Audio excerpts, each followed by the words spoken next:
ഫോണിൽ കൂടെ പറയില്ല. എന്നാ നേരിട്ട് വന്നപ്പോഴോ മിണ്ടാണ്ട് ഇങ്ങനെ ഇരിക്കുക. എന്തെന്നാ നിങ്ങൾക്ക് പറ്റിയത്? 2 ദിവസം മുന്നേ നീ എന്നെ വിളിച്ചപ്പോഴേ എനിക്ക് ചെറിയൊരു തലകറക്കോ ഛർദിയൊക്കെ ഉണ്ടെന്ന് ഞാൻ പറഞ്ഞില്ലായിരുന്നോ നിന്നോട്? ആ, അപ്പൊ ഞാൻ പറഞ്ഞിരുന്നില്ല നിങ്ങളോട് ഹോസ്പിറ്റലിൽ പോകുന്നേ? ആ, ആശുപത്രിയിലൊക്കെ പോയി എന്ന്. നീ ഒന്ന് പറഞ്ഞില്ലായിരുന്നോ ഹോസ്പിറ്റലിൽ പോകുകയെന്ന്? അപ്പൊ ഞാനൊന്ന് പോയിട്ടുണ്ടായിരുന്നു. എന്നിട്ടോ? എനിക്ക്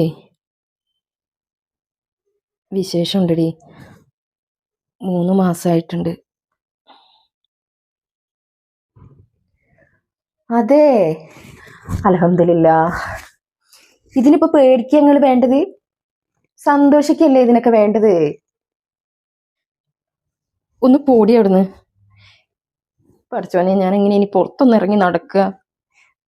ഇവിടുത്തെ ഉമ്മാനോട് എന്താ പറയാ? ഇനി ഇതൂടെ കിട്ടിയാ മതി.